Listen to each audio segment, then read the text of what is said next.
PNTL se identifica pessoal Sira nebe ameaça paciente Sira Hospital Nacional Guido Valadares.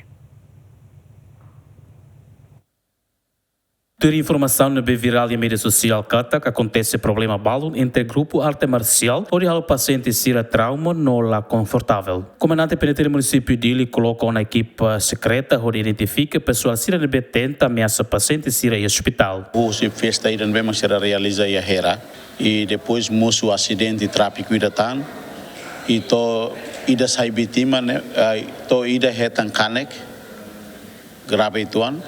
Depois ele lori mai hospital Guido Valadares sudah hal tratamento.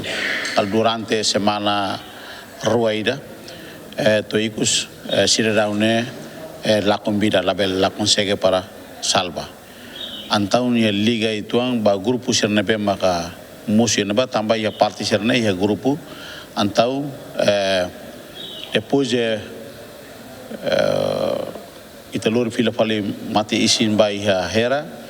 Most dunia acidente ida bema acontece hera kata iha atau assalto malu mebe itania patrulha Cristo Rei Sira halo kres prevenção ni momento kala ne baquedas e itu agora ita halo aproximação ni leva família vítima Sira ita rona informações barak ne bema viral e a mídia social kata hafu mal hospital ita ni ema secreta Sira ita coloca na fatim baia Hospital Guido Valadares, hoje tinha patrulhamento Sira, hal momento na fatinha hospital para tu não bele garante ambiente e hospital ne bele hakmat di dia para tu ne ema continua funciona halo serviço mos rodia. Antes ne diretor apoio diagnóstico no terapêutico Hospital Nacional, Vidal de Jesus Lopes explica, foi na laisne e a paciente membro arte marcial Ida Mate, não é membro Sira mais visita de e a sala mortuário, mas bela problema e Hospital Nacional Guido Valadares. João Carlos, GMN.